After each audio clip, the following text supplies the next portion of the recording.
Appearance on Dion's Daily Dose does not imply endorsement from or by any candidate or guest. The views, thoughts, and opinions expressed by Dion Bergeron or Dion's Daily Dose are his own and do not represent the views, thoughts, and opinions of any guest. Material and information presented is for general information purposes only. The Dion's Daily Dose name in all forms and abbreviations are the property of its owners, and its use does not imply endorsement of or opposition to any specific organization, product, or service. If you'd like to support the show, please visit our Patreon at patreon.com/Dion's Daily Dose. How you doing, ladies and gentlemen? Good to see you today. We got a really, really important thing to share with you. I'm here with my buddy Shawn. There Hello. he is. And this is Triple D Presents Face to Face with Dion and Shawn. And today we're going to cover Dr. Science. I am science. Right? His hearing. He said it. Yeah, he has said it. This guy, in my opinion, and it goes way back, and we'll talk about it after the hearing if you want to stick around that long. In my opinion, was responsible for deaths way before COVID. But that's another story. This particular hearing was held on Monday, and Shawn here was nice enough to go through it, watch the whole thing, picked out what he thought were the most important and salient clips for us to watch. We got the timestamps that we'll be sharing with you. Our first one is 2031 to 2233, and it is the opening statement from Representative Winstrup. Is that how you say his name? From Ohio. Yeah, Representative Winstrup. He's the chairman or the chair of this committee, right? He's from Ohio. He's a Republican. And here we go. No, there it is. Okay, I was like, wait a minute. There we go. All right, here we go, ladies and gentlemen. Of making an opening statement. Good morning, and welcome, Dr. Fauci. First, I want to thank you for your decades of public service. You served your country through multiple epidemics, pandemics, and health crises. I do want to say I'm sorry about the threats that you have received. As someone who's been shot at and received threats as well, my heart goes out to you. This should never happen in America. Regardless of any disagreements we may have, you chose to serve, and I want to extend our appreciation and gratitude. I want to thank you publicly for working with our Doctors Caucus during Operation Warp Speed and the time you spent with us and Dr. Collins. I also want to thank you for your willing cooperation with the Select Subcommittee. You have voluntarily sat for more than 14 hours of testimony and are appearing voluntarily today. This is more than we can say about other witnesses we have called, and we appreciate it. I agree with that part. Dr. Fauci, we're here to investigate the COVID-19 pandemic and to explore lessons learned, positive or negative, and to better prepare for future pandemics. Simply put, America cannot move forward, though, without looking back. We must know what went right and what went wrong in order to best ingrain proficiencies and remedy deficiencies. In 15 months, the Select Subcommittee has sent more than 115 investigative letters, conducted 30 transcribed interviews, resulted in hundreds of hours of testimony, held, including today, 27 hearings or briefings, and reviewed more than 1.5 million pages of documents. We aren't here to throw the baby out with the bathwater. That's not the intent. We are following the facts, holding wrongdoers accountable, and planning for a better, more prepared future. Okay, I agreed with pretty much everything that he said. He shouldn't be getting threats. No, he shouldn't. Yeah. But I will say this, not that it's okay, because it's not. But I understand the frustration of the people who feel that there is not enough accountability. It's still not okay to threaten people. Period. You shouldn't be doing that. No. So our next clip is at 32:55 to 35:30. So 32:55. It's the ranking member And this is the ranking member, the opening statement. Ranking member, Representative Ruiz. He's a Democrat from California. Here we go. For the purpose of making an opening statement. Thank you, Mr. Chairman. Hello, Dr. Fauci, and thank you for being here. When I was named ranking member of the Select Subcommittee last February, I made a commitment to follow the facts and objectively analyzing the origins of the COVID-19 pandemic. I made a promise to keep an open mind about how the pandemic started because understanding whether the novel coronavirus emerged from a lab or from nature is essential to better preventing and preparing for future public health threats and to better protecting the American people. And as the origins of the novel coronavirus still remain inconclusive, I stand by these commitments to this day. But nearly a year and a half into House Republicans' extreme and chaotic majority, I believe we need to take stock of what the Select Subcommittee has accomplished and whether it has meaningfully improved our preparedness for the next public health threat in our nation. Under the guise of investigating the pandemic's origins, House Republicans have abdicated their responsibility to objectively examine how COVID-19 came to be and instead weaponize concern about a lab-related origin to fuel sentiment against our nation's scientists and public health officials for partisan gain. They have done so with one particular public health official in mind, Dr. Anthony Fauci. And they have done so in an effort to deflect blame and anguish for the damage the pandemic inflicted on our society away from the former president, whose stumbling pandemic response, by some estimates, led to 400,000 unnecessary COVID-19 deaths, and on to Dr. Fauci, who worked tirelessly to stem the crisis. Over the past 15 months, the Select Subcommittee has pored over more than 425,000 pages of documents provided to us by government agencies, universities, and private citizens. We have conducted more than 100 hours of closed-door interviews with 20 current and former federal officials and scientists. And what we have found is the following. Dr. Fauci did not fund research through the EcoHealth Alliance grant that caused the COVID-19 pandemic. Dr. Fauci did not lie about gain-of-function research in Wuhan, China. And Dr. Fauci did not orchestrate a campaign to suppress the lab leak theory. What? After 15 months, the Select Subcommittee still does not possess a shred of evidence to substantiate these extreme allegations that Republicans have levied against Dr. Fauci for nearly 4 years. Okay, so we can see how this is going to go. Yep. Glad you included that. All right, so we got the setup, right? Ready for the play. So obviously, unlike the top minion response or hearing, which we also covered. If you haven't seen it, I highly recommend you go watch it because the Democrats talked very, very differently. They did. In that, which was interesting. I honestly expected a little more accountability. Now, maybe, possibly, they don't have, quote, evidence that he did this, that, and the other. But what he did do, we'll get to. So the next clip is 51-27 to 52-10.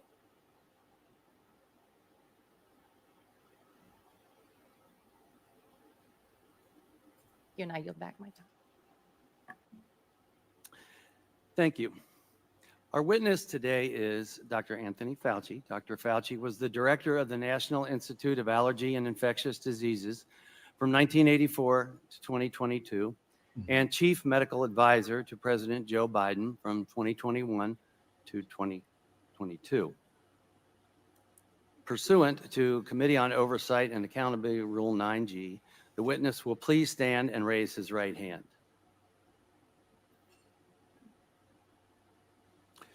Do you solemnly swear or affirm that the testimony that you are about to give is the truth, the whole truth, and nothing but the truth, so help you God?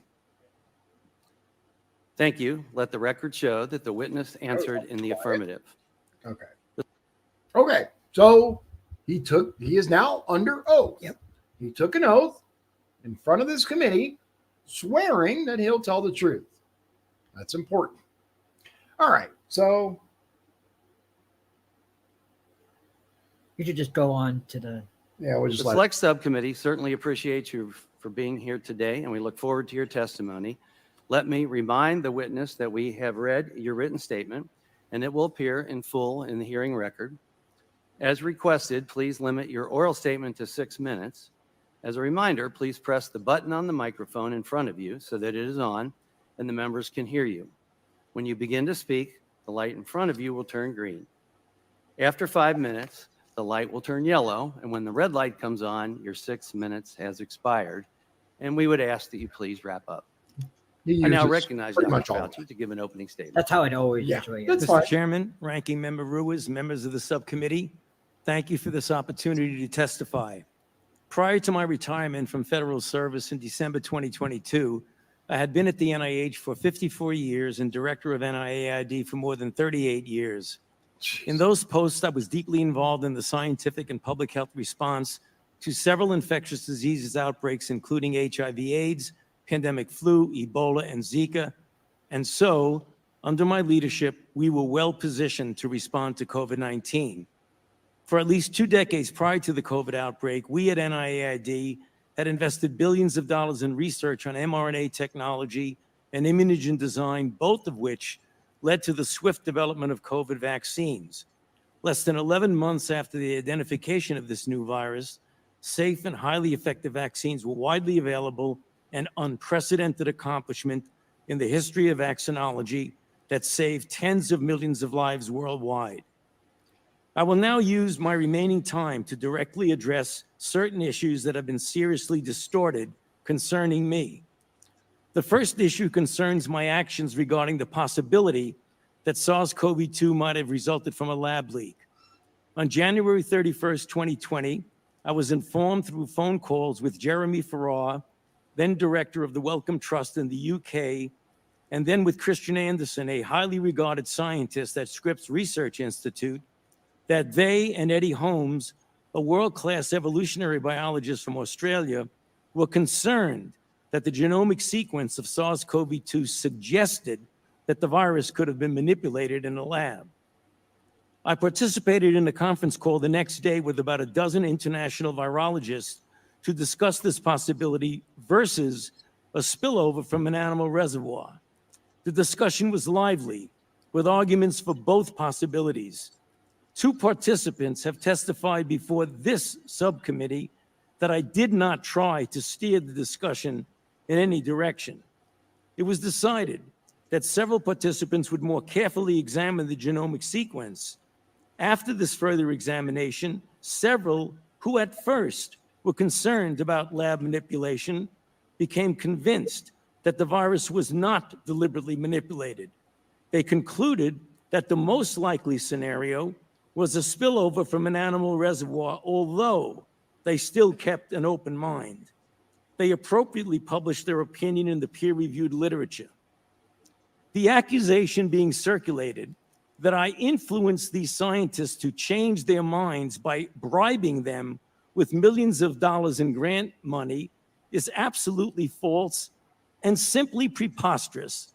I had no input into the content of the published paper. The second issue is a false accusation that I tried to cover up the possibility that the virus originated from a lab. In fact, the truth is exactly the opposite. I now quote from an email that I sent to Professor Farrar on February 1, 2020, quote, Jeremy, I just got off the phone with Christian Anderson, and he related to me his concern about the furin site mutation in the spike protein of the virus. I told him that as soon as possible, he and Eddie Holmes should get a group of evolutionary biologists together to carefully examine the data to determine if his concerns are validated, and they should report it to the appropriate authorities. I would imagine that in the USA, this would be the FBI, and in the UK, it would be MI5. In the meantime, I will alert my US government official colleagues of my conversation with you and Christian and determine what further investigation they recommend. Let us stay in touch. Best regards, Tony, unquote.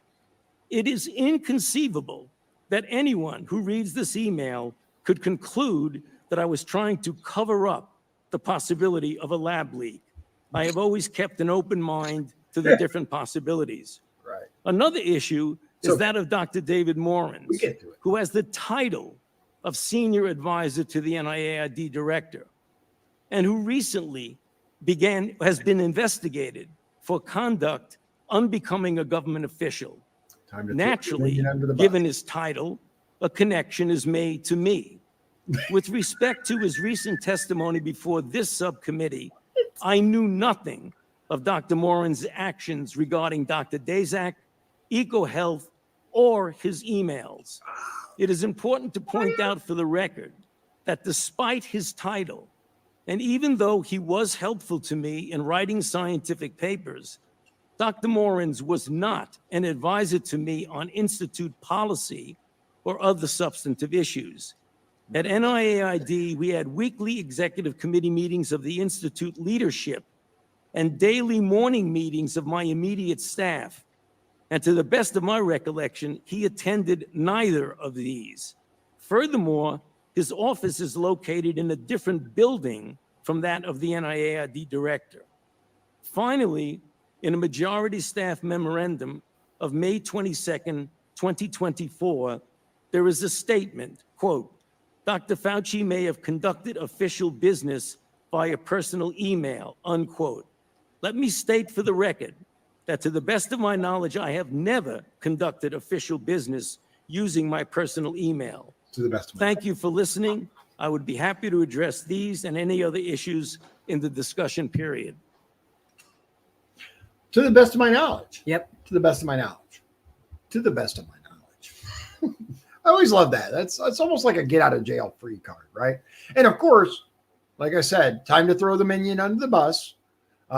As we heard in the minion's testimony, Dr. David Morans, he often facilitated backdoor communications for Dr. Science here and people who wanted to avoid the chain of custody from FOIA.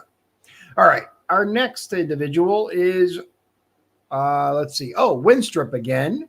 That's Representative Winstrup. He is the chair and he is from Ohio. And, might as well just let it play. Actually, it's 10 seconds from now. Okay. Thank you. I now recognize myself for as much time as I may consume for questions, with equal time being afforded to the ranking member. Dr. Fauci, February 1, 2020, you were on a call with Dr. Farrar, Dr. Collins, and other scientists regarding the potential that COVID-19 was engineered. Was CDC Director Redfield on that call? No, he was not. Okay.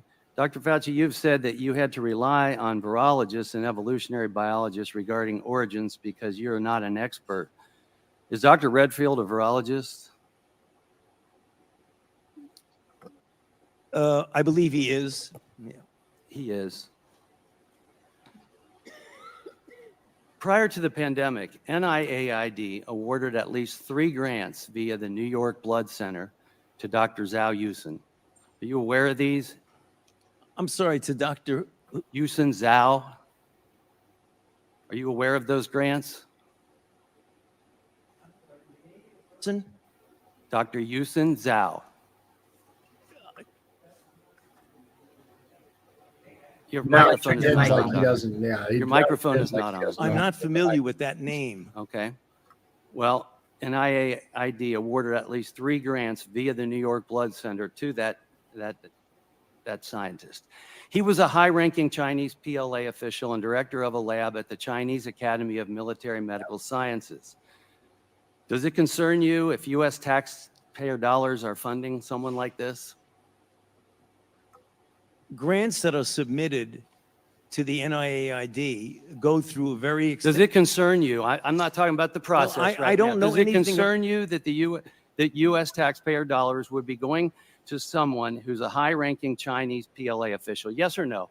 I would have to know more about that, Mr. Chairman, Okay. because I don't even Well, know it the concerns person me. you're talking about. Are you or were you ever aware that the U.S. State Department in 2005 issued warnings that the Chinese government was working on the creation of bioweapons?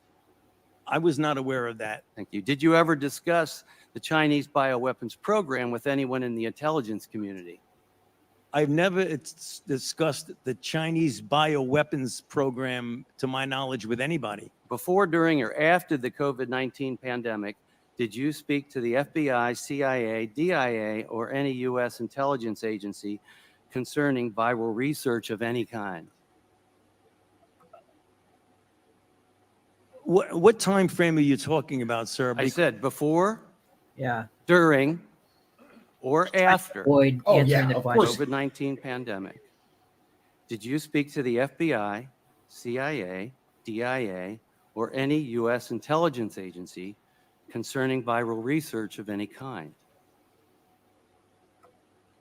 I can't give you the specifics of it, but back in the time of the anthrax attacks, we certainly had a number of briefings of by agencies that were intelligence agencies. I don't remember who they were. It could have been any of the above that you mentioned, about the possibility that there were bioweapons that had fallen into the hands of bad actors, i.e. terrorists, that might have been used potentially as a bioterror attack. That was at a time when we had thought yes. that the anthrax So I attacks. appreciate that. I appreciate your expertise in that. Well, that's the answer. But did you at any time talk to concerning viral research of any kind?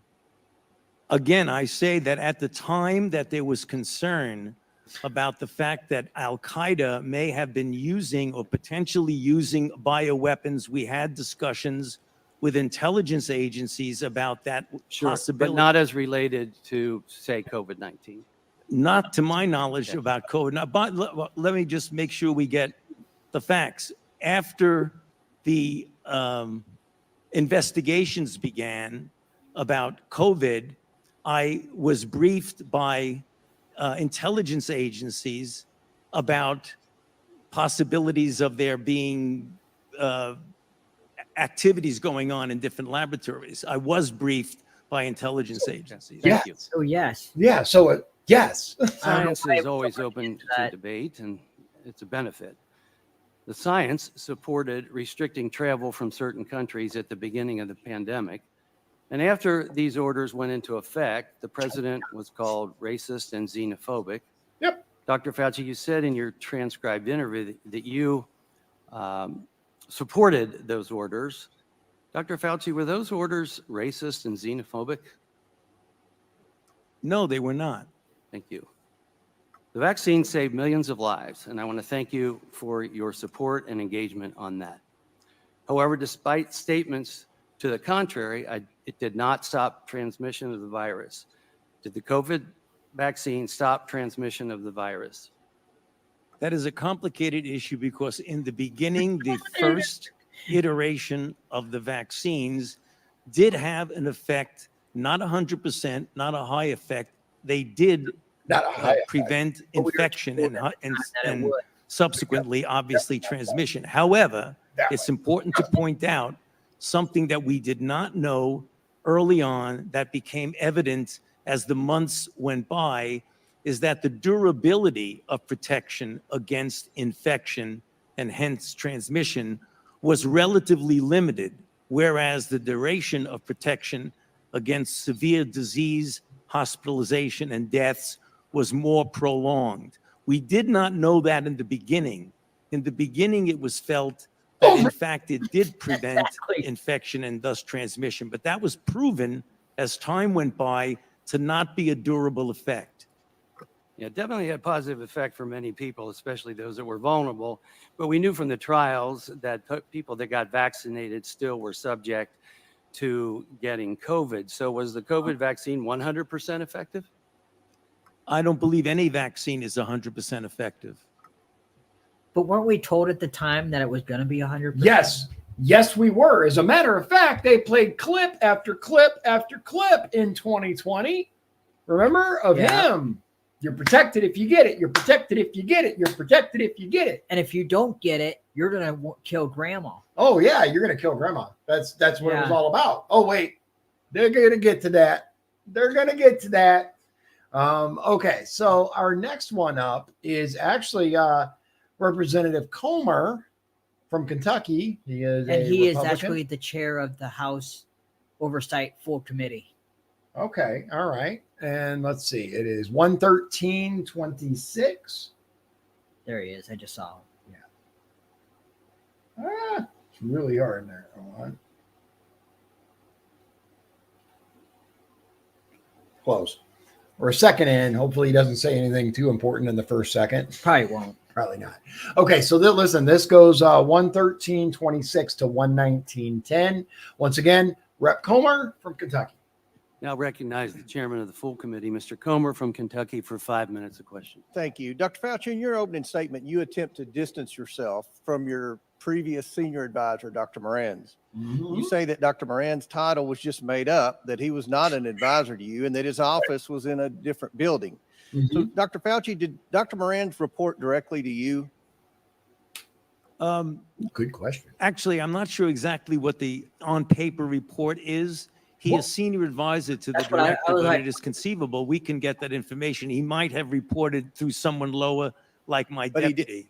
You would think he So would know. your senior advisor did not report directly to you. There are very few people who report directly to me. Okay, Dr. Moran's testified that he could walk into your office anytime he wanted to. Is that true? No, He said. that's not true. Oh, You don't just walk into the office. I mean, he's there. I mean, it's conceivable that Did he could. ever walk into your office? I would say he did occasionally, but the idea, can I finish the answer to you, sir? No, because I've got a lot of questions. Okay. Dr. Fauci, did you ever delete an official record? No. Dr. Fauci, did you ever conduct official business via email? To the best of my recollection and knowledge, I have never conducted official business via my private email. So there's a troubling pattern of behavior from your inner circle, not just Dr. Moran's, but also your chief of staff, Mr. Folkers. Do you agree that it violates NAID policy to use personal email for official purposes? The Dr. Morin's issue that was discussed by this committee violates NIH policy, yes. But does using official email, using a personal email for official business, does that violate policy? Using a personal email for official business violates NIH policy. Does it violate NIAID policy to delete records to intentionally avoid FOIA?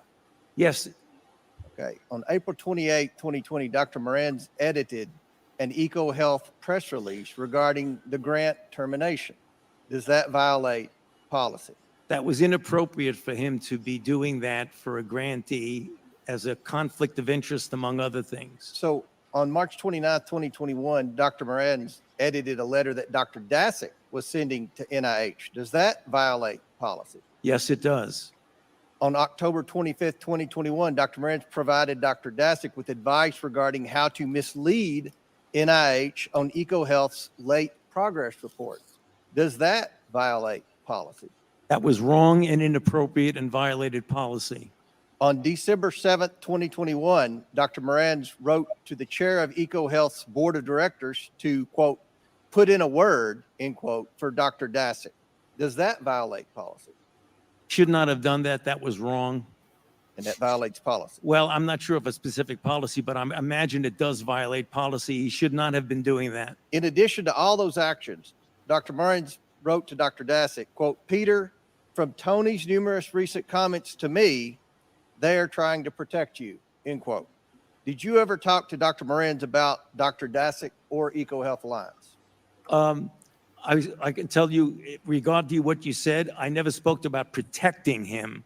I mean, obviously, we knew that Dasick was a grantee, so I may have mentioned and discussed Dr. Dasick because he's a grantee, but I never spoke about protecting him.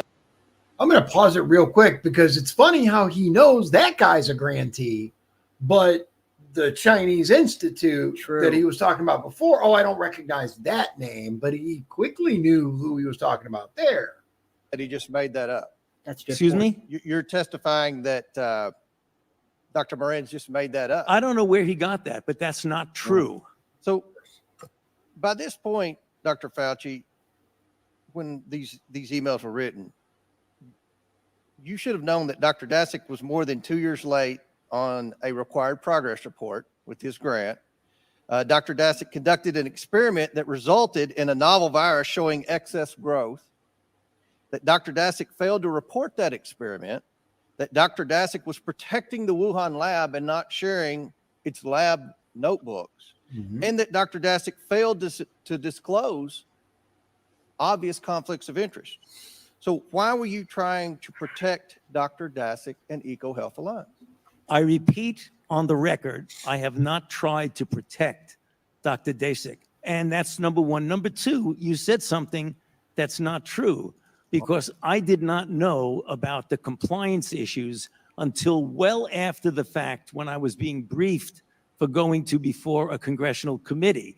So it wasn't as these things were going on, I knew that he was withholding. Did you know about Dr. Moran's close relationship with Dr. Daszak? Dr. Moran's made it clear that Dr. Daszak was his friend. I did not engage in any of that interaction between them. And just lastly, if I may, Mr. Chair, you testified and answered the chairman's question that you never had any communication with the intelligence community throughout all of COVID. Did I understand that correctly? No, you heard wrong. I said I did have communication. I was briefed by the intelligence community multiple times during the COVID issue. And you never. The gentleman's time has expired. I now recognize the ranking member of the full. Contradicted. Oh, yeah. Yeah. Well, remember, he spent so much time trying to ask, well, you know, during anthrax, we, and then back and forth. And then finally he was like, well, yeah, I mean, I did talk to the intelligence community because they briefed me, but that's all it was. Remember? Briefed me, allegedly. But, oh, yeah. You can't believe a word he says. No, he can't keep anything straight at all. All right. So the next individual up is Representative Raskin from Maryland. Democrat from Maryland. Yep, Democrat from Maryland. And we are taking this to 122.47 for his remarks. Committee, Mr. Raskin from Maryland, for 5 minutes of questions. Okay. First, Dr. Fauci, thank you for your testimony and your extraordinary service to the American people. Let me just start. Was there anything you wanted to clear up in that last exchange where you were interrupted? No, I think I made it clear. I mean, they were talking about my knowing about a lack of compliance. That became clear, Congressman Raskin, well after the fact. It isn't as if they were not complying and I was not monitoring their non-compliance. I didn't know about it. Yeah. So I want to make it clear to the committee that I have no idea what the people under me are doing. I'm not only an ineffective leader that lies to the American public on national television repeatedly, but I also have no idea what my minions are actually doing. Thank you. Until it was a done deal. Gotcha. You've been a scientist and a scientific administrator for 54 years. Is that right? More than a half century? And Correct. You were director of the National Institute of Allergies and Infectious Diseases for more than 3 decades. Is that right? 38 plus years. 38 years. Okay. And I assume that you've never been accused of trying to start a disease before. Is that right? That is correct. You have devoted your life to fighting infectious diseases. I think what he's trying to say, and obviously this is a gross oversimplification of the allegations. Nobody said he personally, cooked it up and released it into the air. But if he oversaw the grant to the Wuhan Institute of Virology, and if the Wuhan Institute of Virology was the origin of the virus, and if ... then technically Dr. Science would be responsible. If all those things were accurate, which I'm not speaking to. For the American people. Is that right? That is correct. I want to go back to this email that you cited in your opening, because I think it goes right to the heart of this campaign of character assassination against you. The claim was essentially that you tried to cover up the possibility of there having been a laboratory leak, which of course is perfectly possible. And if this committee were doing its job, we could actually be working to advance the investigation of that. But they would rather assert that you tried to cover up this possibility. here's the email that you sent on February 1st at 12:38 a.m. To Christian Anderson, with a copy to Christian Anderson, but you sent it to Professor Jeremy Farrar. Jeremy, I just got off the phone with Christian Anderson, and he related to me his concern about the furin site mutation in the spike protein of the currently circulating 2019 nCoV. I told him that as soon as possible, he and Eddie Holmes should get a group of evolutionary biologists together to carefully examine the data to determine if his concerns are validated. He should do this very quickly. And if everyone agrees with this concern, they should report it to the appropriate authorities. I would imagine that in the USA, this would be the FBI. And in the UK, it would be MI5. It would be important to quickly get confirmation of the cause of his concern by experts in the field of coronaviruses and evolutionary biology. In the meantime, I will alert my US government official colleagues of my conversation with you and Christian and determine what further investigation they recommend. Let us stay in touch. Best regards, Tony. Was this the email where you were putatively trying to cover up the possibility of a lab leak? Yes, Congressman Raskin, and that's the reason why I mentioned in my opening statement that is it inconceivable that anyone could get out of that I was covering anything up.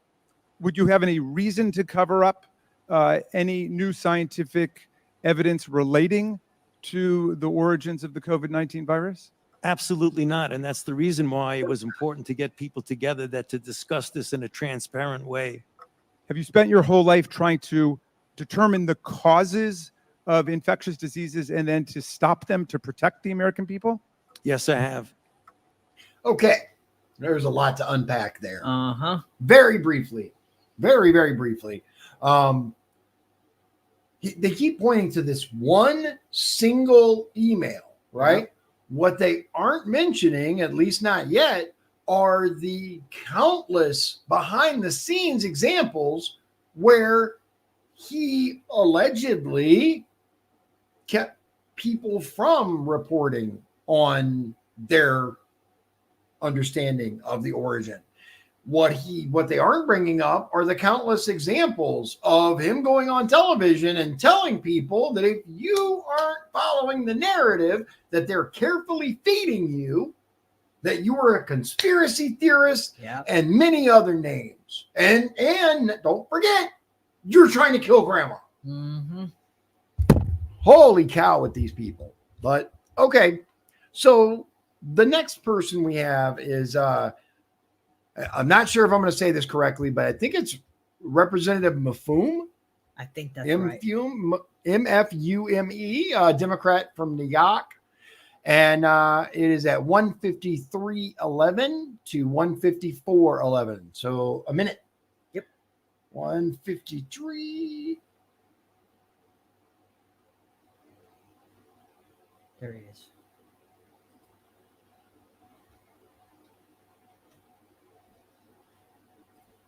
Thank you very much, Mr. Chairman. And by the way, no, we don't have it.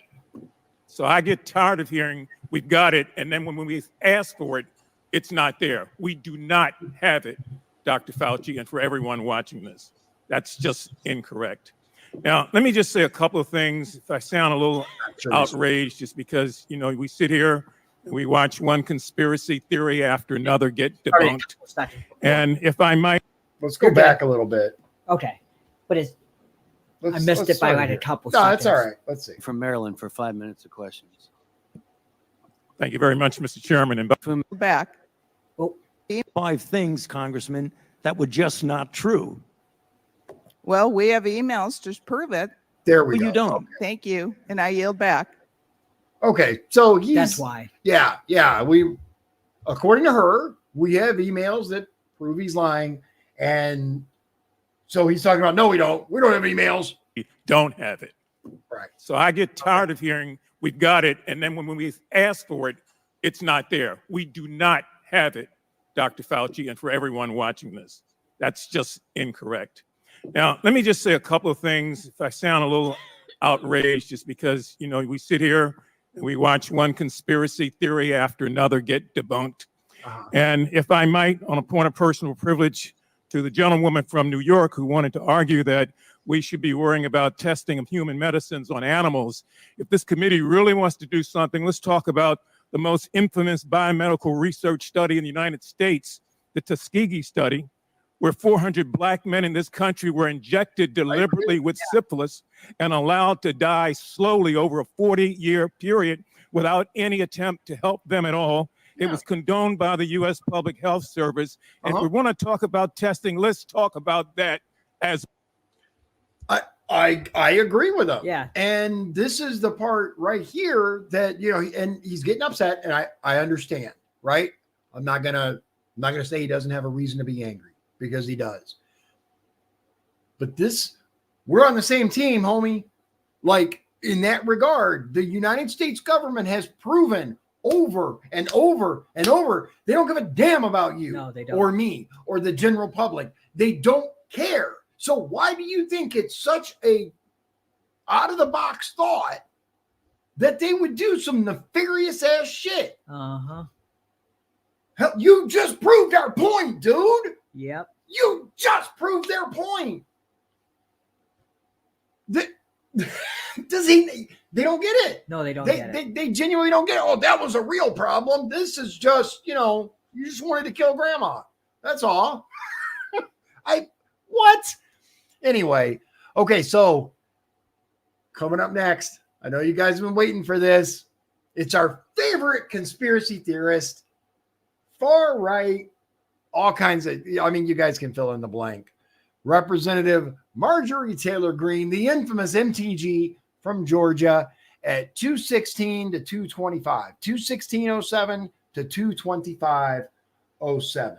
And I think her time, she did more of a distraction than so being productive. Before we play her, you've already seen this. I have. So I haven't seen her remarks yet. Okay. But one of the things that I think are valid criticisms, because look, Marjorie Taylor Greene has her moments. She does. And I mean that in a positive way. She has her moments where she gets to the point and she states a hard-hitting fact that is difficult or impossible to refute. There are other times where it seems she is far more concerned about creating theater or making things about her than about the matter at hand. And it sounds like this might be one of those latter cases. Here we go. Okay, so what is it again? 216.07. All right. There we go. Close enough. I now recognize Ms. Green from Georgia for 5 minutes of questions. Thank you, Mr. Chairman. Mr. Fauci, you were quoted on CBS Face the Nation saying it's easy to criticize, but they're really criticizing science because I represent science. Do you represent science, Mr. Fauci? I am a scientist who uses the scientific method to gain information. Yes, you said you represent science. Do you represent science, Mr. Fauci? Yes Again, or no? Yes or no? No, that's not a yes or no Yes, answer. it's a yes or no. I don't think it is. Okay, well, we'll take that as a you don't know what you represent. But this, as director of the NIH, you did sign off on these so-called scientific experiments. Yeah. And as a dog lover, I want to tell you this is disgusting and evil. Yeah, if you guys aren't aware, I'm sure you are by now, everybody watching or listening. If you haven't heard of the Beagle studies that was done by the National NIAID, whatever, NIH, yeah. Just look it up. Beagle studies, NIH, with sand fleas or some kind of fleas, right? I think there were sand fleas. But either way, disgusting. Absolutely disgusting. And that's pure evil stuff right there, man. That's all there is to it. Evil. What you signed off on and these experiments that happened to beagles paid for by the American taxpayer. And I want you to know Americans don't pay their taxes for animals to be tortured like this. I agree so with that. the type of science that you are representing, Mr. Fauci, is abhorrent and it needs to stop. Mr. Fauci, you also represent the type of science that where you confess that you made up the COVID rules. Yes. including I didn't hear what you 6 said. feet I ma- social distancing and masking of children. I never You said just- I made anything up. You admitted that you made it up. You I made it didn't up as say you I went. made it up. So are you saying this is fake news, Mr. I Fauci? didn't say I made anything up. What did you say? I said that it is not based in science and it just appeared. But this is making it science. What does dogs have to do with anything that we're talking about today? These are scientific experiments. This is what you signed off on. But you also told the American people they had to distance by 6 feet. They had to wear masks. But let's also talk a little bit further about the type of science that you represent. NIH scientists made $710 million in royalties from drug makers, a fact that's been hidden. Let's talk about the fact about, is it right for scientists and doctors getting paid by the American people, government taxpayer paychecks, to get patents where they're paid millions and hundreds of millions of dollars in royalty fees, especially when the NIH and these government agencies, most powerful agencies in our country, are recommending medical suggestions and advice and making up guidelines like 6 feet distancing and masking of children. Do you think that's appropriate? Do the American people deserve to be abused like that, Mr. Fauci? Because you're not doctor, you're Mr. Fauci in my few minutes. No, I don't need your answer. I want to talk about this right here. Mr. Mr. Chairman, Fauci, objection. I reclaim my Mr. Chairman, time. objection. Yeah. So of course, and She was making great points she until was. she did that. Yeah, she was. I agree. There are phenomenal points to be made, but instead of sticking to it and demanding an answer, theater. Uh-huh. You know, Mr. Fauci. You could have just said Fauci. Uh-huh. You didn't even have to. She dropped that and then that, and of course they're going to attack her on it. Yep. And look, I call him what you want. I don't call him Dr. Fauci personally, but you were making great progress. Yes. I reclaim my time. I reclaim my time, Gentlelady will Mr. suspend. Raskin. Gentlelady will Point of order. suspend. Mr. Point Chairman, of order. just in terms of the rules of decorum, are we allowed to deny that a doctor is a doctor just because we don't want him to be a doctor? Yes, because in my time, that man does not deserve to have a license. As a matter of fact, it should be revoked and he belongs in Gentlelady will prison. suspend. The gentlelady should recognize the doctor as a doctor. It's not that big of a deal. I don't It's really not. Mr. Chairman, is this what we have become? him, but See, Is this what we have devolved into? and No Now, decorum. you know what? We can do that hearing about the poor men that were injected with syphilis because I support you in that. That's horrific. And this government that I does would things urge like that to Miss- Americans doesn't have decorum to the American Mr. people. The Chairman, gentleman is out a of point of order. regular order, please. The gentleman is out of order. Decorum. and so Recognize the of point of course it order. devolves into a circus for a Uh-huh. few minutes. Go ahead with your point of order. You got it. No, I mean, I was going to say what Representative Raskin said. That's completely unacceptable to be able to deny Dr. Fauci, who's here, a respected member of the medical community, his title. And that's actually a personal attack on his character. And I have instructed her. He's not respected. And I've instructed her to address him as a doctor. I'm not Gentlelady addressing shall him as continue. doctor. just Let's take- talk about. I would- Let's talk Mr. about Chairman, this. I I'm would move reclaiming that the my woman's time. I'm reclaiming my time. Words get taken I'm down then. reclaiming my time. Second that. Point of order. Suspend. All right.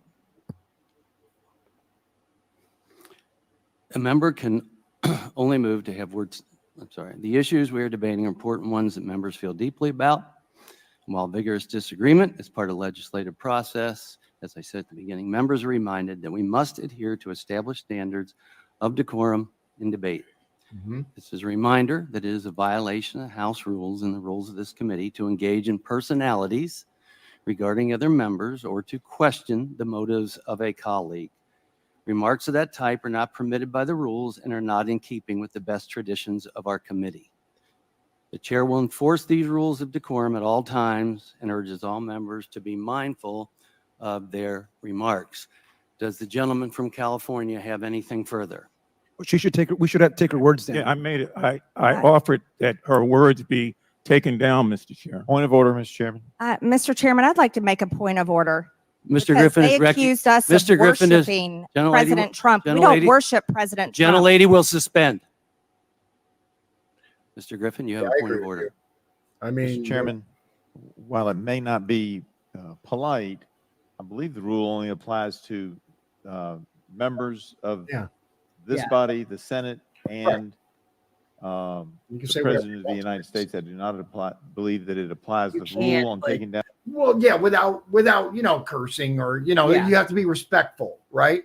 But insisting a title be used, I don't know, man. It's kind of a gray area. And I will say this: if you guys have watched any of these hearings in the past, some of these Democrats have been outright sickening towards some Republican.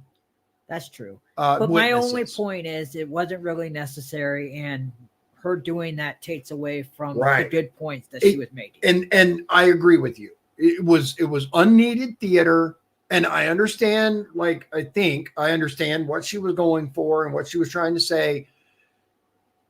It derailed what was otherwise an exceptional forward momentum, and forcing him to acknowledge, hey, is it right for these doctors to be making almost, what was it, 710 million or I think it was 170 million? I think it was seven- 710 million dollars, right? Yeah. So 3/4 of $1 billion they made off of royalties. That's a really good point. And like she said, I agree with you. Let's, we're on the same page on that, guy. I don't know if you realize this. Excuse me. I don't know if you realize this. The guy who brought up the Tuskegee, like, modern Democrats and Republicans, I don't know of any of us that say, yeah, it's perfectly okay to experiment on the American people and give them syphilis and watch them horribly suffer and die. Yeah, that's not okay. That's not okay. And again, this points to, so is it so outside the realm of possibility that various agencies would do some nefarious ass stuff to the American citizens? No. Down words does not apply to a witness. Again, I'm not condoning the words. I'm just relating or asking whether or not it applies to individuals who are just happen to be here in front of us. I agree. The chair overrules the point of order by the gentleman from Maryland, but ask that members please afford all other members the respect they're entitled, refrain from using rhetoric that could be construed as an attack on the motives or character of another member or the witness. You may proceed. Thank you. This was a time in history where you got to throw out the first pitch at the Washington Nationals baseball game while Americans were forced to stay home and watch such events that they love from at home alone on their televisions. And what a hypocrisy this picture shows. Here you are without your mask, with empty seats everywhere. Remember the cardboard cutout fans? Yeah. That was one of the most insulting things to Americans, was. having to watch the games from home where you got to go and enjoy the game and sit right next to people not following the 6 feet of distancing, not wearing your mask, and everyone else was forced to stay home and stop enjoying life. And your science here, your science is displayed perfectly in this picture where children in school were put in plastic bubbles because of your science, your repulsive, evil science. And let's go back to your very own email. You said earlier you don't use email. Oh, you do. Right here. This is your own email where you said the typical mask you buy in the drugstore is not really effective in keeping out virus. I do not recommend that you wear a mask. This is your email. This is your own words. But yet children all over America were forced to wear masks. Healthy children forced to wear masks, muzzled in their schools. And then they were forced to learn from home because of your so-called science and your medical suggestions, while you and all your cronies get paid from Big Pharma. You know that what this committee should be doing? We should be recommending you to be prosecuted We should be writing a criminal referral because you should be prosecuted for crimes against humanity. You belong in prison, Dr. Fauci. Mr. Chairman, I have another point of order. I recognize Ms. Dingle. Just want to make sure the record is clear. Dr. Fauci testified that he did not use his personal email for official business. He did not say he did not use email. And I think today, this particular has been full of lies and disregard and disrespect, and we need to stick to facts. I don't know who that is. Representative Dingle from Michigan. Okay, thank Her you. husband is the poster boy for term limits because he was in Congress for like 58 years. Holy cow. So he's like Pelosi and all the rest of them. Well, he died and she won his seat. Yeah. Yeah. So, okay. So again, I think Green meets some. She did. That's what I mean. There are times when she's like laser focused and makes some phenomenal points. And then there are times when theater takes over, Mr. Fauci, and it gets derailed. Had she stayed on target, I think, one thing I do find interesting, though, if you guys notice, so Mrs. Dingle, she felt it was really, really important to clarify that Fauci didn't say he doesn't use email. Dr. Science, in fact, said he doesn't use his personal email for business. So then what exactly is the mask recommendation? Is that business? I mean, that's a good point. I'm genuinely quick because he's the director of the top health agency in the United States. Obviously, someone was seeking his advice. So or is it a friend giving a friend advice? Because that happens too. I'm trying to see both sides. Yeah, we don't know the context. But more importantly than that, right? Mrs. Dingle felt that was a very important point to make. What she did not dispute, nor any of these other chuckle fucks up there dispute, is that these scientists are making almost $1 billion on these patents. You notice not a nary a Democrat said shit about that. Nope. F these people, man. All of them. All of them. It's a joke. This entire thing is a joke. We have people that are bought and paid for by pharmaceutical companies, other countries. We don't control anything anymore. It's a giant circus. Look at this. Again, they're really concerned about the so-called conspiracy theories that Marjorie Taylor Greene is throwing about, right? But they don't say the Beagle test never happened. They don't say that these scientists aren't making money. They didn't jump on that. They jumped on her characterization of his email. They jumped on the fact that she called him Mr. Fauci. That's where the concern. It's theater, man. I'm starting to truly believe that this is all some form of cosmic movie we're watching, and it's sad. All right, so the next one we have is Representative Jackson, Republican from Texas, and he was Trump's doctor, then ran for Congress. Oh wait, I think I've seen this guy. I think you've seen him. Hold on, wait. When he was in the White House, he was Trump's doctor. Yeah. Not him. No, okay.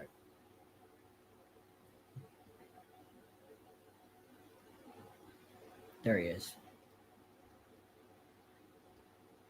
For 5 minutes of questions. Thank you, Mr. Chairman. Dr. Fauci, I have to say, I, as so many Americans, am deeply disappointed in your actions during a critical time in our nation's history while you were in key leadership roles as the director of the National Institute of Allergy and Infectious Disease and as the chief medical advisor to President Biden. Put quite simply, you failed miserably, in my opinion. Based on all we have learned during the pandemic and all that we have since learned through this committee's work, I believe your failures stem from both an effort of self-preservation manifested by a series of lies and cover-up and by a total failure of leadership.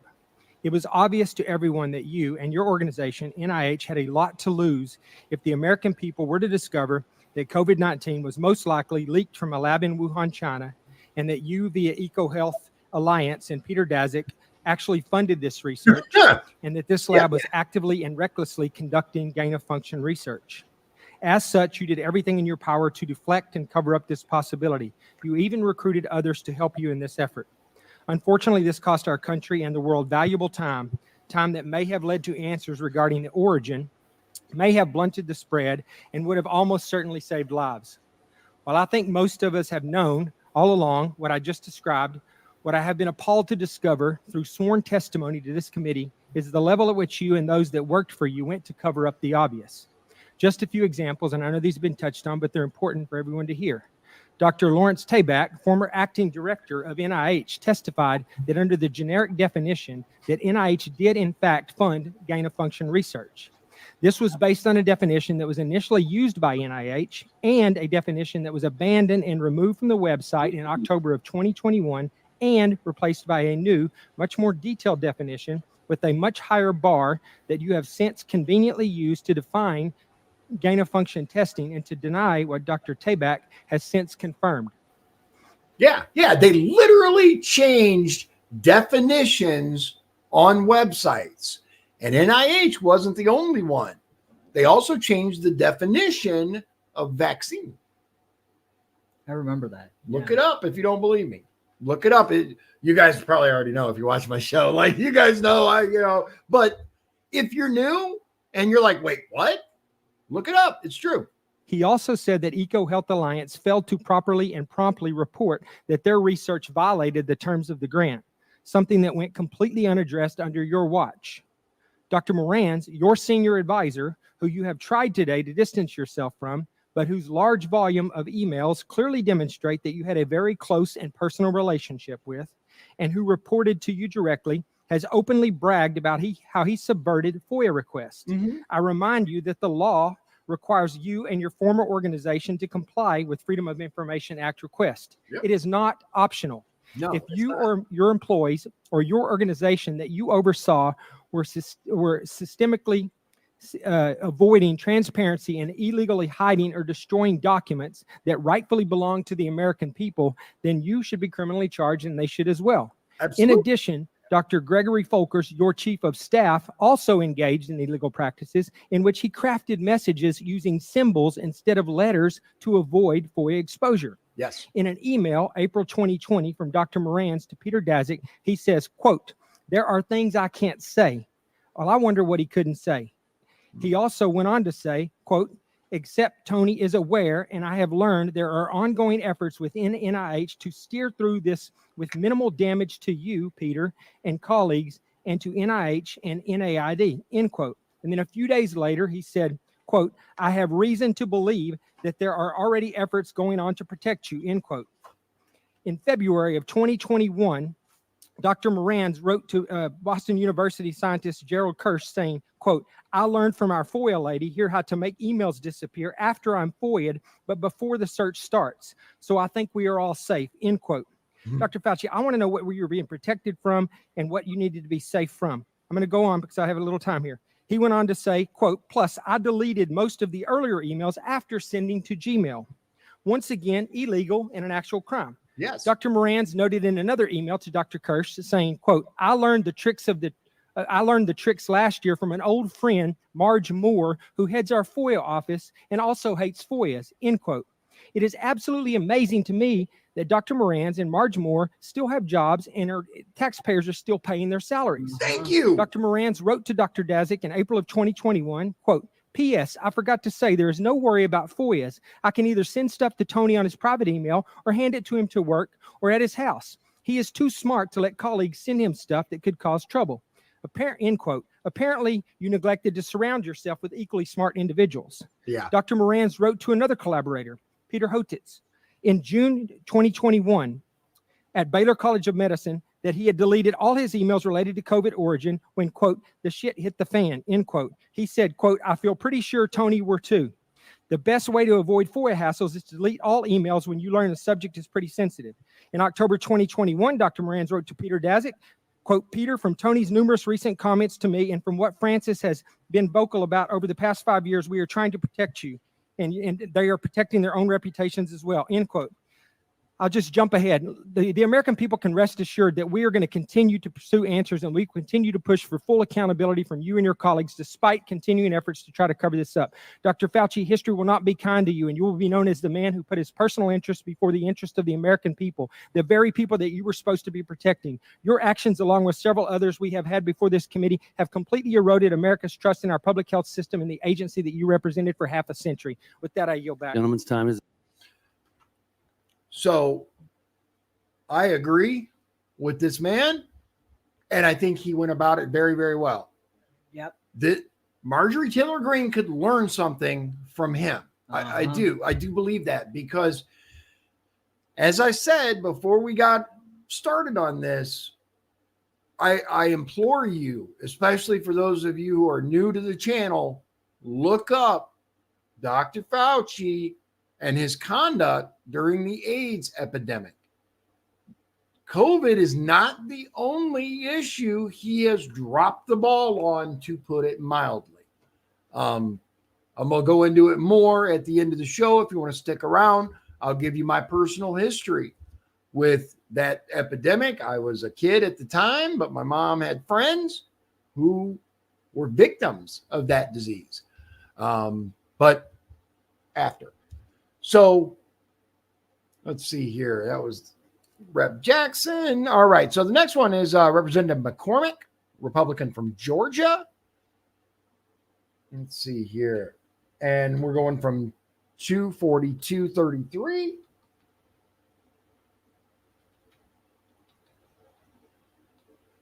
Dun, dun, dun, dun, dun.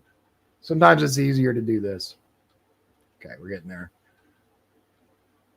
Okay, and we're going to 248.13. Once again, Representative McCormick, Republican from Georgia. Thank you, Dr. Wenstrup, Chairman. It's been insinuated that politicians, only bloggers, only conspiracy theorists are disagreeing with you. I want to point out that I'm probably the only member of Congress that actually treated patients during the pandemic from the very beginning to the very end of the pandemic, during night shifts in the ER. Thousands of patients during that time. And in 2020, I was censored. Yeah. My medical license was threatened because I disagreed with bureaucrats. Literally taken off the internet as a person who is treating patients with leading edge technologies, developing theories, but doing my very best, but being censored by the United States government for the first time, stepping in and taking the place of medical professionals as the experts in healthcare. Any dissent surrounding COVID-19 treatments, mask mandates, and any public policy surrounding the pandemic was immediately labeled as anti-science. Yeah. I watched as public health officials and politicians told my patients what treatment options were best for them, regardless of their comorbidities or their medical history. Yeah. Despite my education and my training and my experience, my opinions were relegated to conspiracy and misinformation by so-called healthcare experts who had never treated a patient throughout the entire pandemic. This has been a black eye on the medicine and has highlighted why government should never insert itself in between patients and their healthcare providers. The American people deserve to make medical decisions through conversations with their physicians rather than politically motivated mandates. Yep. Dr. Fauci, did you ever treat a patient for COVID during the pandemic? I was part of a team that was at the NIH that took care. We didn't take care of many of them. Okay, so not hands-on. Got it. Thank you. Why would Good job. I be criticized by a bureaucrat for doing my very best as a healthcare? This is a rhetorical question. But why? Why would the government, who's never treated a patient for COVID, you can read all the things you want, but you're not there. You're not seeing patients. You're not watching people die, intubating patients right there with that disease in your face, watching it happen, watching the development of this disease and actually learning from it. But I'm being told by bureaucrats what's right and wrong. And what's funny is everything I was censored on, I was proven to be right. Yep. Pretty crazy, isn't it? Yeah. It is. You said in an interview that you gave as part of an audiobook written by Michael Spector that you believed an institutional should make it hard for people to live their lives, so they'd feel pressured to get vaccinated. Could we run the audio clip on that, please? You think can be done about it? I have to say that I don't see a big solution other than some sort of mandatory vaccination. I know federal officials don't like to use that term. Once people feel empowered and protected legally, you are going to have schools, universities, and colleges are going to say, you want to come to this college, buddy? You're going to get vaccinated. Lady, you're going to get vaccinated. Yeah. Big corporations like Amazon and Facebook and all of those others are going to say, you want to work for us, you get vaccinated.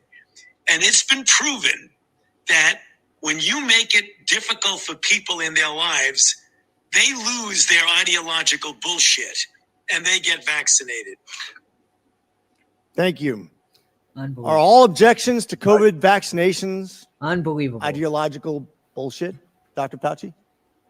No, they're not, and Thank that's you. not what I was referring to. Well, What were in you reference right? to making it hard for people to get education, traveling, working, I'd say it very much was in context.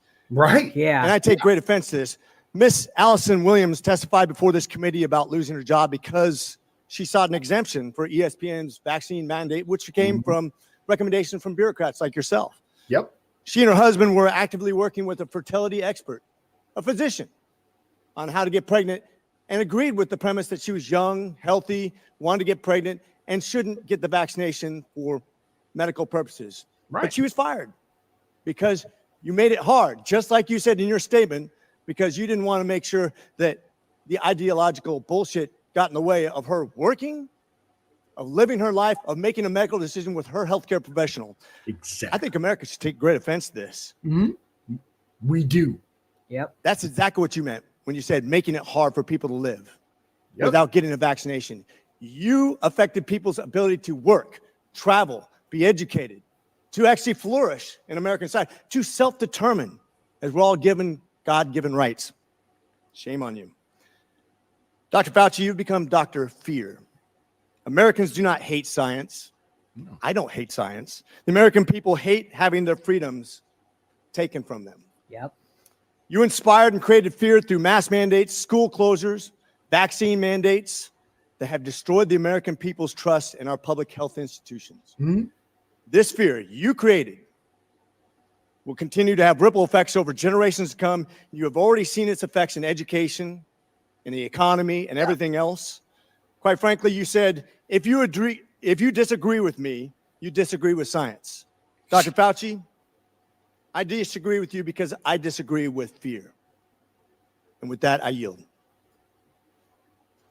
That, like I said in the introduction to this video, if you read it, we've seen some viral clips. That's one of the ones that I actually did see because, oh my God, that right there is how you address this. And this man is an actual medical doctor who, like he said, dealt with patients, not some unelected bureaucrat that was creating rules arbitrarily, it turns out. Completely arbitrarily. No real science behind it. It just sounded good. Unbelievable. Unbelievable. I props to him. Like, seriously. And he's going viral now because of it. And he should. Yep. He should. So the last clip that we have for you is at the 2:54:12 to 2:59:40. I know this is quite a long video. We're almost done with this actual hearing. 2:54:12 to 2:59:40, and this is Representative Jordan. Which, Jim Jordan from Ohio, right? Yep. Important that the virus not have started in a lab. We don't know where it started, and that's the reason why I keep an open mind. So I don't know what you mean by why was it so important. It wasn't important. You still don't know where it started? The guys you gave money to figured it out in 3 days. No. Mr. Anderson said on January 31st, 2020, virus looks engineered, virus not consistent with evolutionary theory. The very next day, Dr. Gary said, I don't know how this happens in nature. It'd be easy to do in a lab. And then 3 days later, Shazam, they switch and say it has to be nature. So they figured it out in 3 days, but you still don't know? No, in fact, if you look at what they were saying, Congressman Jordan, they were saying that it was not a manufactured virus. It still could have evolved out of a lab. Well, let me read by something here to you. accident. They're not incompatible. In our study on the censorship of the Biden administration working with big tech, I want to read you a WhatsApp message from Mark Zuckerberg. Can we include that the White House put pressure on us to censor the lab leak theory? So this is a communication on July 16th, 2021. Nick Clegg, Joel Kaplan, Sheryl Sandberg, Mark Zuckerberg. There's certain. The reason I paused it is this is a tiny, tiny fraction of the censorship that happened across social media everywhere by the United States government and other entities around the world, but primarily here in the U.S., various divisions of quote, the deep state, end quote, of mass censorship of social media users who refuse to toe the line, who refuse to fall in line and accept and just say what they want you to say. Many of us, and I say us because I was kicked off of Twitter. Oh, yeah, I remember that. Yeah, I was running for office at the time, and I was kicked off of Twitter with my campaign account. The only thing I was sharing was campaign information. I was doing live videos, much like I'm doing now, where I talked to the viewer about, hey, here's what I did today for my campaign. And they kicked me off of Twitter. You want to talk about election interference? There you go. But more importantly, users across multiple various social media outlets, Facebook, Twitter, YouTube, and many more, were all heavily, the institutions were heavily pressured by various entities in the United States government to remove or censor people incessantly. Twitter files, Facebook files, they're out there. They're out there. Post Elon Musk at Twitter, all this stuff is coming to the surface. Michael Schellenberger, I would recommend on Twitter, X, whatever you want to call it now. Check him out. He presents some phenomenal information about the real behind the scenes fight for free speech. Certainly feeling the pressure to downplay any lab leak theory and go with the natural origin theory. Is there a question there? One's coming. Here's another email to Mark Zuckerberg. It says, subject line, COVID misinformation, Wuhan lab leak theory. In response to continued public pressure and tense conversations with the new administration, we started removing 5 COVID claims, including the lab leak theory. Mr. Zuckerberg responds, this seems like a good reminder that when we compromise our standards due to pressure from an administration in either direction, we often later regret it. Why was it so important the virus not have started in a lab? Wasn't so important that the virus not. We don't know. Obviously it was. We Well, know it was important to someone in the Biden administration, so much so that the top people at Meta, the top people at Facebook are asking, why are we getting all this pressure to downplay the lab leak theory? And we have an email from June of the same year, June 4th, 2021, saying the same thing. It was certainly important to somebody. Well, what does that got to do with me?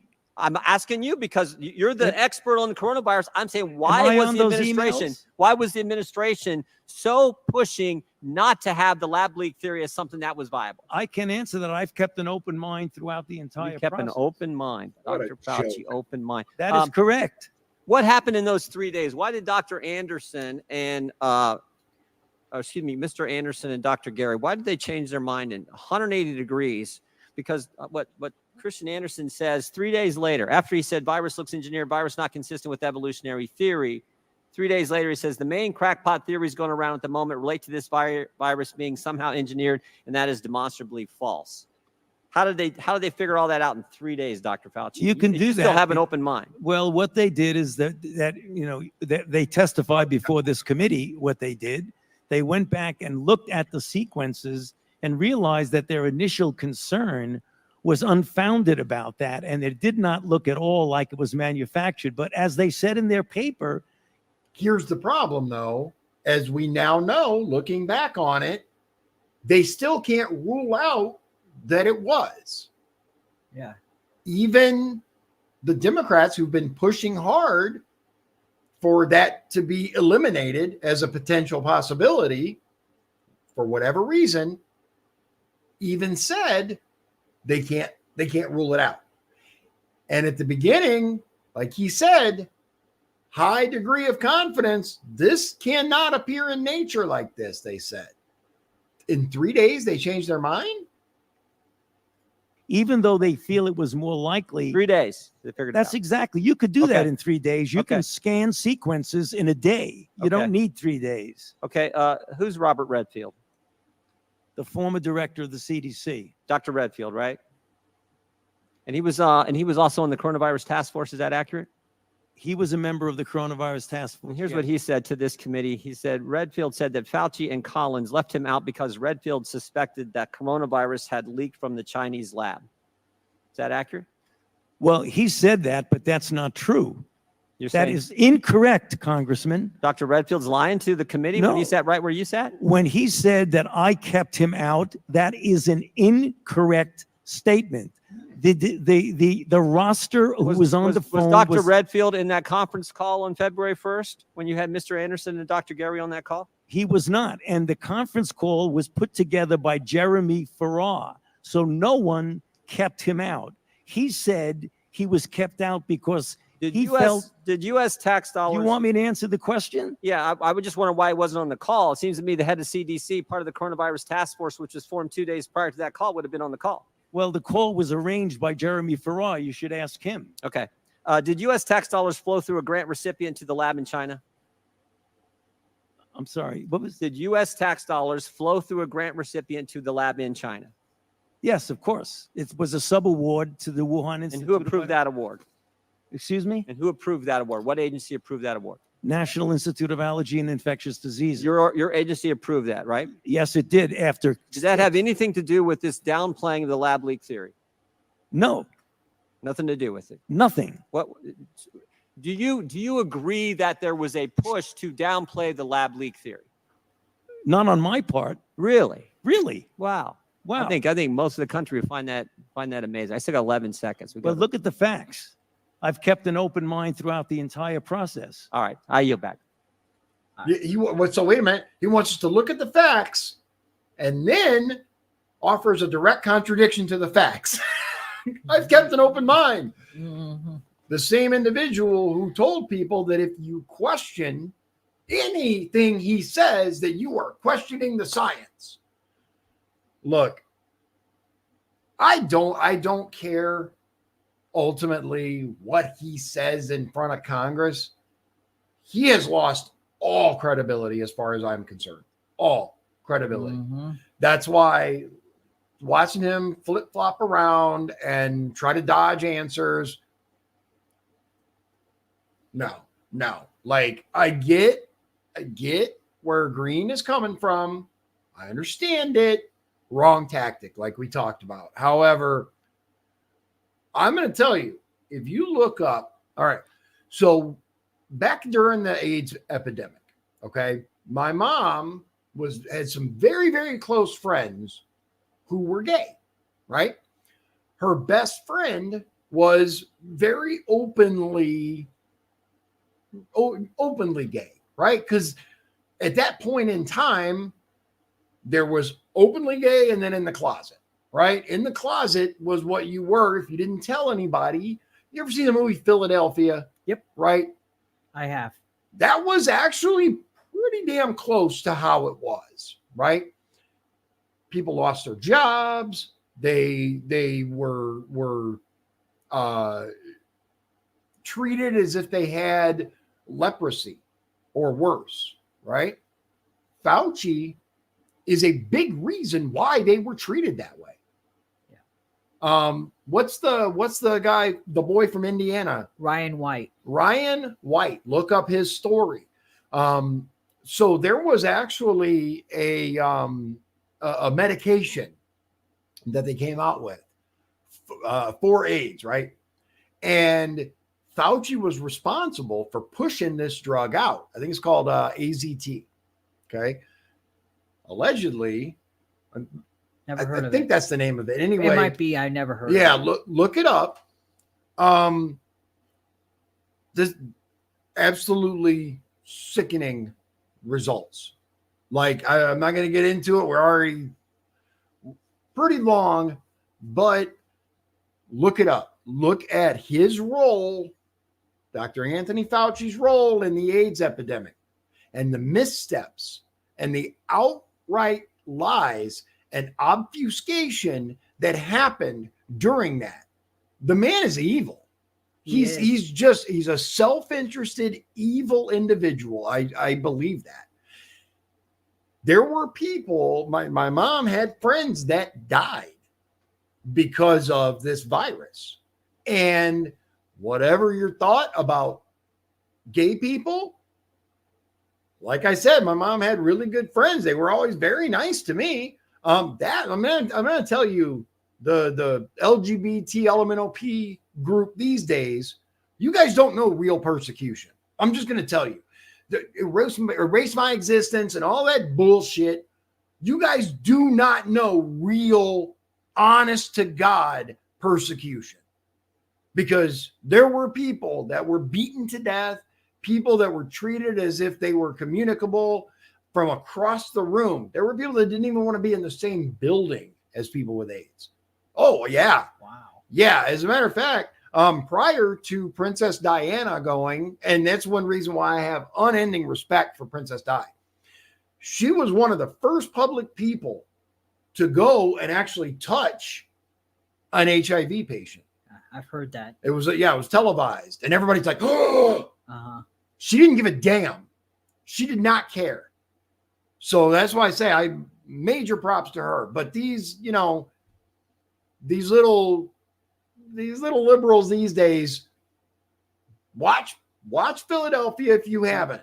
Seriously, if you have not seen the movie, I highly, highly recommend it. It's a really good movie. Yes, it has Tom Hanks.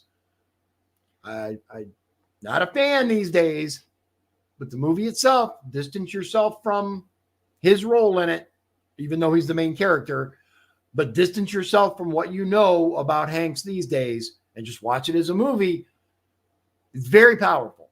And again, really, really accurate. It's based on a true story, is my understanding. I don't know if that's true, but my understanding when I first saw it. But I will tell you, even if it's not, I saw things like that happening. Okay. Yeah, there were friends of hers that could not come out at work because their boss made like openly disgusting comments towards people who were gay, people who got AIDS. I mean, to the level of they were saying, well, all FAGGs deserve it. Yeah, I hope they all die, he said. Like, this is the kind of stuff they dealt with. So I have a great deal of empathy for these people because that was real. Now, because you don't celebrate them having butt sex in the street, you're a homophobe. No. Let's be, two completely different worlds. I don't care what you do in the sanctity of your home, in your private personal life. Knock yourself out, man. As long as you aren't hurting anybody else, and as long as it's consenting adults, keyword, I don't care. Do what you want. But yeah, it was rough. And Dr. Science was in charge of that whole debacle. And he was directly responsible, in my opinion, for a drug that was pushed out that killed lots and lots of people, by the way. the T blockers, all the stuff that they pushed out at the early stages of the HIV outbreak, people died in droves. And I am willing to argue that today, more people died from this drug being pushed out than died from the actual virus, the normal progression of the virus. I know people today who have HIV and they live normal, healthy lifestyles because it's a reduction in your immune system, but it doesn't have to be a death sentence. No. At the time, a lot of the fast progression of it was because of the drugs they were being given. So it looks like it was intentionally. Almost like it was intentional. Almost. Yeah. Almost. Yeah. Yeah. So I'm going to say this, and then I'm going to wrap it up, ladies and gentlemen. And it's a question that I have for you, right? It's a legitimate question. Number one, if Donald Trump had fired Anthony Fauci at the beginning of the COVID scare, right? If he had fired at any point along before Trump left office, what do you think the left would have done? They would have went bananas. Look how they're still defending this man. The man who, as we've seen, was at a baseball game, no mask, even though he told you, you have to wear yours. Even though he told our kids, you have to wear yours. They're still defending this POS. Imagine what they would have done. Now, think of that, right? The next thing I have for you to think about is, has your trust of the American healthcare system been changed since 2019? Yeah. Do you have more or less trust? Less. Would it have been enough for Donald Trump to tell you, look, all these people are corrupt and this entire system is jacked? Maybe. But not how many people listen to, let's face it, when he tried to tell us about ultraviolet light therapy and the various medical treatments that are cutting edge, the media went nuts and said he wanted you to inject bleach. Yep, I It's remember the most that. stupid ass thing I ever saw. I was like, what? That's not what he said. I watched what he said. No, that's what I'm talking about. Sometimes you can't tell people. You have to show them. And it's on full display. So maybe, just maybe, somebody knows what they're doing. I'm just saying. Because as I've stated before, and the more time that passes, the more I believe it.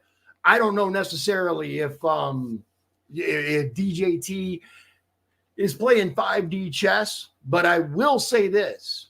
I believe there are positive forces at work, whether that's God, whether that's white hats, whether that's whatever you want it to be, right? I believe there are positive forces at work that are exposing the tendrils and the depth of what is happening in our government. Because at this point, I'm convinced it's hopelessly corrupt. Oh, yeah. I mean, I'm forced to draw that conclusion, and it hurts too, because I love this country. Yeah.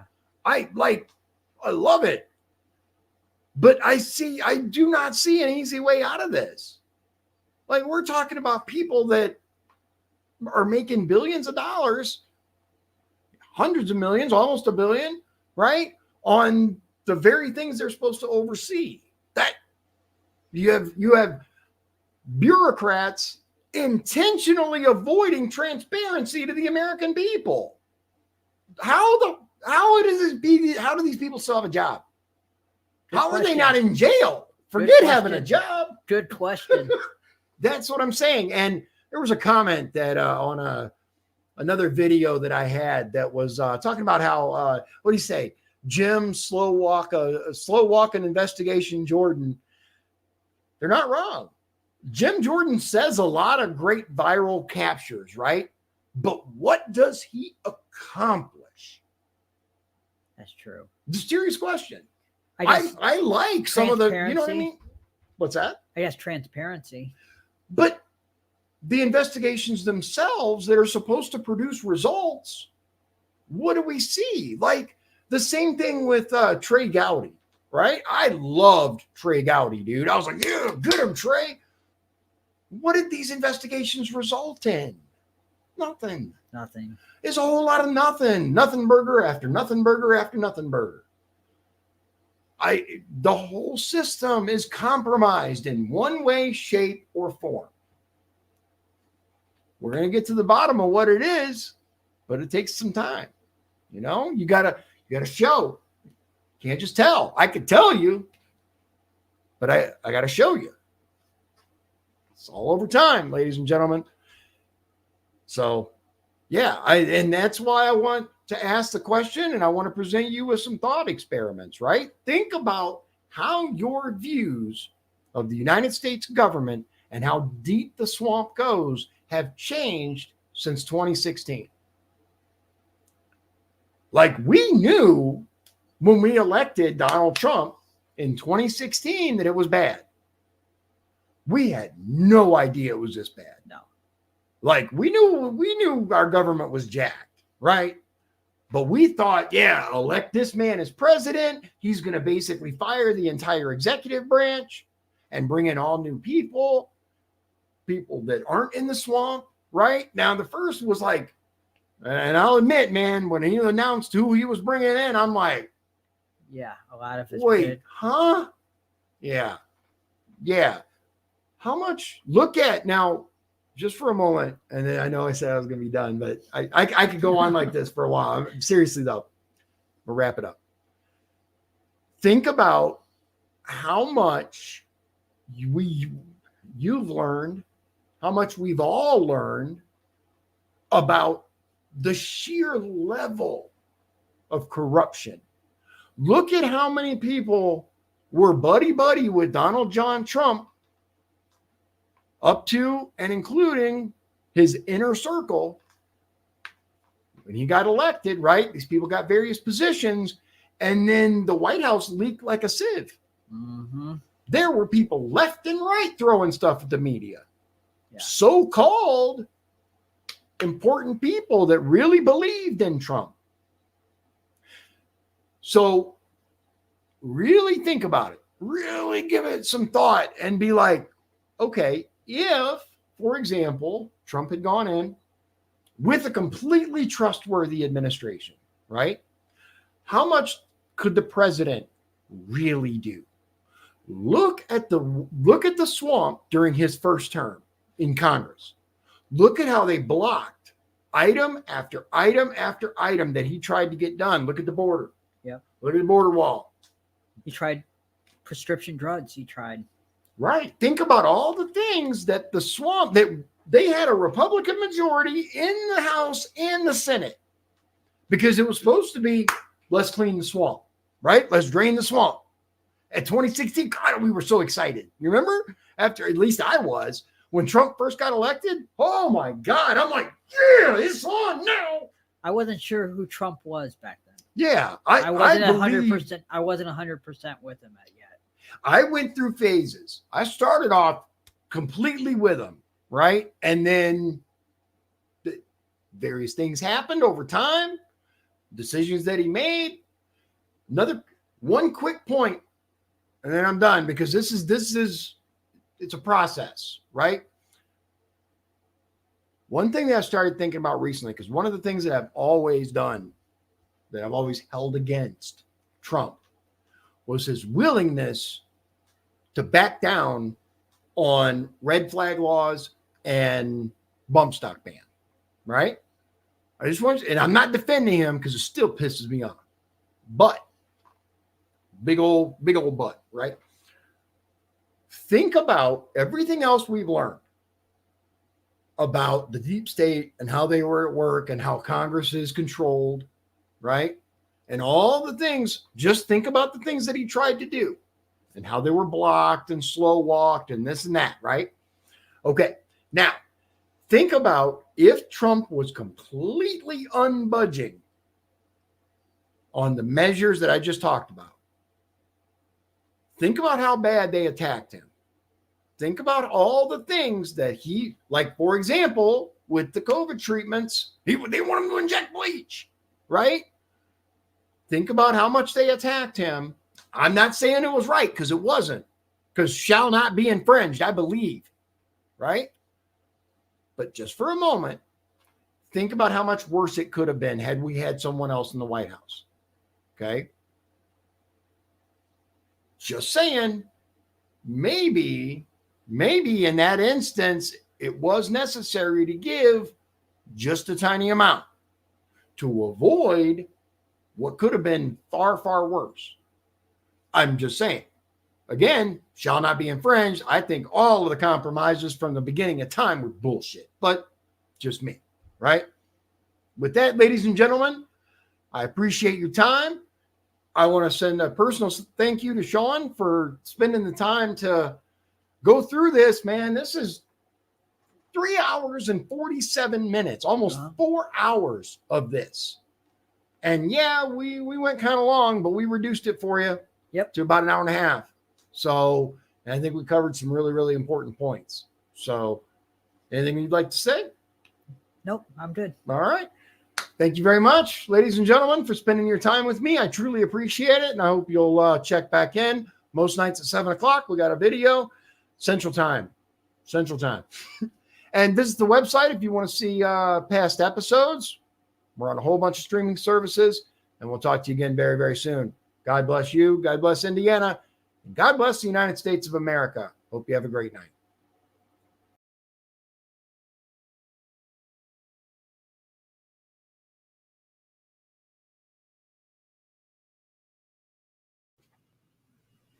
If you'd like to support the show, please visit our Patreon at patreon.com/Dion's Daily Dose. This has been Dion's Daily Dose, hosted by Dion Bergeron. Executive producers, Shawn Holgram and Michael Beebe. Copyright 2024. Dion's Daily Dose, all rights reserved.